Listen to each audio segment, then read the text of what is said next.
அந்த MR Radha song வந்து வெஸ்டர்னா try பண்ணியிருப்பாங்க. மைக்கேல் ஜாக்சன் இதுல ரியோ டான்ஸ் ஆடி இருப்பாரு. அதுல இடையில இடையில அந்த பொண்ணு வந்து அத்தான்னுவாங்க. அத்தானாவது பொத்தானாவது அப்படின்னு சொல்லிட்டு முடிச்சிருப்பாங்க. அது கொஞ்சம் ஹியூமரா ஒர்க் அவுட் ஆயிருக்கு.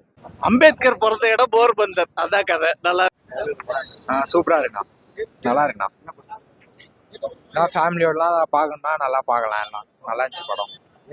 நல்லா இருக்கு படம். சூப்பராக இருக்கு, அருமையாக இருக்கு. மோஸ்ட்டாக பார்த்தீங்கன்னா படத்தில் வந்து காமெடின்னு சொல்ல முடியாது. பட் இந்த லவ்வர்ஸ்க்கு, இந்த நியூ கப்புள்ஸ்க்கு, இப்போ புதுசாக கல்யாணம் பண்ணிட்டு எனக்கு 6 மாதம் டிவோர்ஸ் வேணும், 1 வருஷம் டிவோர்ஸ் வேணும் கேட்குறாங்களே, அவங்களுக்கு இந்த படம் செட் ஆகும்னு என்னோட கருத்து. ரெண்டாவது பார்த்தீங்கன்னா எண்டிங் தான் 50-50% தரணும். அதே மாதிரி அது மட்டும் இல்லாமல் நிறைய இருக்குது, ஓப்பனாக சொல்ல முடியாது. தேட்டர் வாங்க, படம் பாருங்கள். பார்த்துட்டு இனிமேலும் நம்ம ஒன்று சேர்ந்து வாழணுமா, இல்லை டிவோர்ஸ் பண்ணணுமா, இல்லை அவங்களோட ஒப்பீனியன் தான் இதில் இருக்கும். அதை பற்றி தான் படத்தை சொல்லியிருக்காங்க.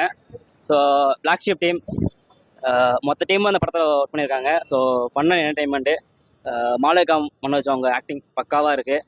ரெண்டாவது பார்த்தீங்கன்னா ரியோராஜ் சூப்பராக பண்ணியிருக்காரு. எனக்கு இதில் டவுட் என்னென்னா, இதில் வந்து ரியோ ஹீரோவா இல்லை விக்னேஷ்காந்த் அவர் ஹீரோவான்னு டவுட்டாக இருக்குது எனக்கு. ஸோ படம் வந்து பாருங்கள், பார்த்துட்டு என்ஜாய் பண்ணுங்கள், ஜாலியாக இருங்க. மோஸ்ட்டாக என்னோட இந்த கப்புள்ஸ்க்கு என்ன சொல்ல வரேன் அப்படின்னா, தயவு செஞ்சு கல்யாணம் பண்ணுறீங்கன்னா ஜாலியாக ஹாப்பியாக அவங்க ஒருத்தர் பதிலாக மீட் பண்ணி பேசிக்கிட்டு அவங்களுக்குள்ள விஷயம் சொல்லுங்கள். ஆனால் டிவோர்ஸ்ன்ற விஷயம் எடுக்க போகிறீங்க அப்படின்னா அது கோர்ட்டுக்கு போகிற முன்னாடி ஒரு 5 டைம் 10 டைம் யோசிச்சுட்டு போங்க. இல்லை பேரண்ட்ஸ்ட்டு கொஞ்சம் டிஸ்கஸ் பண்ணிவிட்டு நீங்கள் போங்க. என்னோட இது கருத்து ப்ரோ மியூசிக் அவர் சுதுகுமார் சூப்பராக பண்ணியிருக்காரு. பட் வந்துட்டு சாங்கு தான் ஆக்சுவலாக மோஸ்ட்லி சாங்கு தான் நல்லா இருக்குது. மற்றபடி ஓகே, ஃபன் என்டர்டைன்மெண்ட்டு பக்கா ப்ரோ.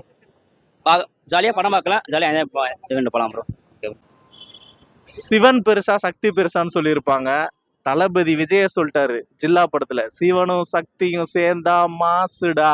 அதான் படம், பாருங்க. நல்லா இருக்கு படம், நல்லா இருக்கு. என்ன சொல்றாங்க? அம்பேத்கர் பிறந்த இடம் போர்பந்தர். அதான் கதை. நல்லா இருக்கு. ஏன் அம்பேத்கரை பத்தி இல்ல அம்பேத்கர் இல்ல, அம்பேத்கர், பெரியாரு, மார்க்ஸ் எல்லாத்தையும் பேசுறாங்க. இது வந்து ஃபெமினிசம், அப்புறம் ஆணாதிக்கம், இந்த மாதிரி விஷயங்கள்லாம் வந்து இப்போ சொசைட்டில இருக்குல்ல. திருமண வாழ்க்கை வந்து எப்படியும் வந்து டிவோர்ஸ்ல போய் முடியுது. அதெல்லாம் இல்லாம வந்து நீங்க அண்டர்ஸ்டாண்டிங்கோட ஒரு லைஃபை வாழணுன்றத நல்லா ஒரு ஹியூமரா சொல்லியிருக்காங்க. ரியோ நல்லா நடிச்சிருக்காரு. அவரோட இன்னொரு படம் ஒன்று வந்தது, அந்த படம் பேர் என்ன மறந்துட்டு, ஜோ. அந்த ஜோ படத்துலயும் நல்லா பண்ணியிருப்பாரு. இந்த கதை வந்து நல்லா செலக்ட் பண்ணியிருக்காரு. ஸ்டோரி லைன் நல்லா இருக்கு. ஒரு நல்லா ஜாலியா ஒரு ஃபேமிலி ட்ராமாவை எடுத்திருக்காங்க. லவர்ஸு கப்புள்ஸாக எல்லாம் வந்து பார்க்கலாம். லாகு ஃபர்ஸ்ட் ஹாஃப்லாம் கொஞ்சம் ஸ்லோவாக தான் போகுது. பட் ஆனால் கதைக்குள்ளே நல்லா ட்ராவல் ஆகுறாங்க. ஸோ அதனால் நல்லா இருக்கு. படம் வந்து ஃபேமிலி படமா? ரெண்டுமே இருக்கு. காமெடியும் இருக்கு, எமோஷனலாக இருக்கு. காமெடி அது வந்து சுச்சுவேஷனல் காமெடி. எல்லாருமே நல்லா பெர்ஃபார்ம் பண்ணியிருக்காங்க. இவங்க தான் பர்டிகுலராக சொல்ல முடியாது, எல்லாருமே பெர்ஃபார்ம் பண்ணியிருக்காங்க. நல்லா நடிச்சிருக்காங்க. சாங்ஸ் ஓகே தான், பட் ஆனால் ஸ்டோரி நல்லா இருக்கு. அவர் நல்லா பண்ணியிருக்காரு. அவர் சொல்ற சில டைலாக்ஸ் எல்லாம் சூப்பரா இருக்கு. அதெல்லாம் கொஞ்சம் உரைக்கிற மாதிரி சொல்லியிருக்காரு. டைலாக்ஸ் நல்லா இருக்கு. நல்லா இருக்கு படம். எல்லாம் பாருங்க, நல்லாதான் இருக்கு, ஜாலியா இருக்கு. அவங்க நல்லாதான் இருக்காங்க. அது ஈகோ கிளாஷால சண்டை வருது, அதுக்கப்புறம் சேர்ந்துருவாங்க அண்டர்ஸ்டாண்ட் ஆகி. நல்லா சொசைட்டில வந்து ஆண்கள் பாவமா இருக்கு. ரொம்ப ஆமா ரொம்ப பாவம். எதனால பாவம்னா, இவ்வளவு மாதிரி பொண்ணு கிடைச்சா பாவம் தான். என்ன பண்றாங்க?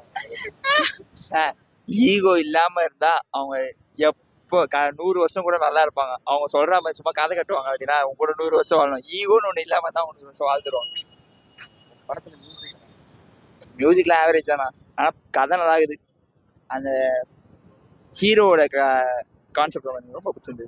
அவ்வளோ காமெடி எல்லாம் காமெடி எல்லாம் அல்டிமேட் தான். சிச்சினே தான். யாரோட அது இது ரியோ இன்ட்ரோலுக்கு முன்னாடி ஒரு சீன், அபார்ஷன் ஆகிறதுக்கு முன்னாடி ஒரு சீன் வரும். அந்த சீனே அல்டிமேட். அதில் தான் விசில் கைத்தட்டலாம் பறக்குது. சூப்பர் நாட்டாங்க. விக்னேஷ் அவரும் நல்லா நடிச்சிருந்தாரு. அவரோட ஆக்டிங் வந்து லாஸ்ட்ல அவர் சென்டிமெண்டா நிறைய பேர் அழுதுன்னு இருந்தாங்க.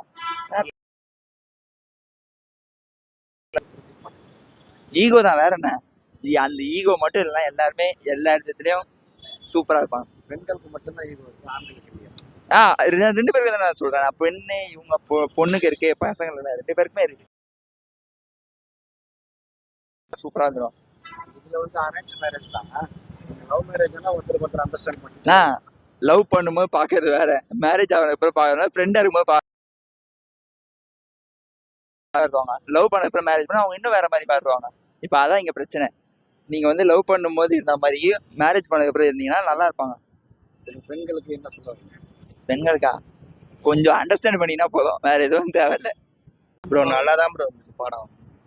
ஆண் பாவம் என்ன ப்ரோ ரீசன் என்ன சொல்ல வராங்க? ப்ரோ இப்போ நான் வந்து பசங்களோட ஃபீலிங்ஸ் யாருமே எடுக்கவே இல்லை படத்தை. பசங்க எப்பயுமே பாவமாக தானே இருப்பாங்க, எல்லா வேலையும் அவங்களே பார்ப்பாங்க. எதா இருந்தாலும் வந்து பட்டுன்னு ஓப்பனாக ஷேர் பண்ண மாட்டாங்க பசங்க.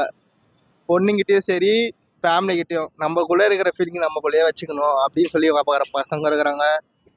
நிறைய பேர் வேலைக்கு போயிட்டும் அதை செலவு பண்ண தெரியாமல் இருக்கிற பசங்களுக்கும் பார்க்குறாங்க. அந்த மாதிரி படம் தான். அதில் என்ன ஒரு ப்ராப்ளம்னா டைவர்ஸ் ஆகிற வரைக்கும் போயிருக்காங்க. அதை வந்து எடுத்துகிட்டு போயிருக்காங்க படத்தை. இந்த மாதிரி டைவர்ஸ்லாம் ஆகக்கூடாது. டைவர்ஸ் ஆகிற மாதிரி இருந்தால் உங்களோட ஃபீலிங்ஸை நீங்கள் 2 பேருமே பேசி சால்வ் பண்ணுங்கள். எந்த ப்ராப்ளமும் இந்த முடிவை முடிக்காமல் இருந்துக்கோங்க. உங்கள் 2 பேருக்கு தான் கல்யாணம் ஆகிருக்குது, டைவர்ஸ் வரைக்கும் போகிறது வேஸ்ட்டு தானே. அந்த மாதிரி தான் எடுத்துருக்கோம். டைவர்ஸ் பத்தி மட்டும் பேசுறாங்க. ரொமான்ஸ் இருக்குது, கொஞ்சோண்டு ரொமான்ஸ். எல்லாரும் ரொமான்ஸை தேடி போகிறது இல்லைல்ல. எல்லாரும் இந்த குத்து சண்டை அந்த மாதிரி தேடி போவாங்க. இது ரொமான்ஸ் ஃபீலிங்காக இருக்குது. அதுக்கப்புறம் வந்து இந்த மாதிரி தவறு யாருமே செய்யாதீங்க. உங்களுக்குள்ள வரைக்கும் படி ஏறாது. ஆமாம் ப்ரோ. ஃபேமிலியும் நல்லா தான் இருக்குது. விக்னேஷ் நல்லா தான் பண்ணியிருக்காரு. அவரோட எமோஷனல் நல்லா தான் பண்ணியிருந்தாரு. படத்துல வந்து ரியோராஜ் ஹீரோவா, விக்னேஷ் ஹீரோ. 2 பேருமே ஹீரோ தான் ப்ரோ. இவருக்கு விக்னேஷ் நடந்திருக்கு வந்து அவருக்கு ஒரு டைப் ஆஃப் இது, இவருக்கும் ஒரு டைப் ஆஃப் நடந்திருக்கு. அந்த ரெண்டுமே வந்து விக்னேஷும் அவங்க ஆப்போசிட்ல லாயராக இருக்காங்களே, அவங்க 2 பேரும் லவ் பண்ணி கல்யாணம் பண்ணி டைவர்ஸ் ஆயிருக்கு. அதே மாதிரி ரியோக்கும் அவங்களுக்கும் கல்யாணம் ஆகி டைவர்ஸ் ஆயிருக்கு. அந்த மாதிரி தான். என்ன மாதிரி ஆடியன்ஸ் கனெக்ட் ஆகுது? ஃபேமிலி தான் ப்ரோ. எந்த ப்ராப்ளமும் இல்லை, எந்த ஃபீலிங்ஸும் அவ்வளோ டீச்சரமாக எடுத்துன்னு போக மாட்டுறாங்க. அவ்வளோதான். என்ன மாதிரியான ஹீரோ பண்றாங்க? நான் பெருசா நீ பெருசா, அந்த 2 ஈகோ தான் டச் ஆகுது எல்லாமே. நான் பெருசானா நீயும் அதே மாதிரி வருவியா, நீ ஆனா நீ இது மாதிரி ஆவியா அப்படின்னு. ஆனால் லாஸ்ட்டில் வந்து 2 பேருக்கே ஈகோ இல்லை, 2 பேருமே ஸ்மூத்தாக போகலாம் அப்படின்னு சொல்லி மூவ் பண்ணியிருக்காங்க.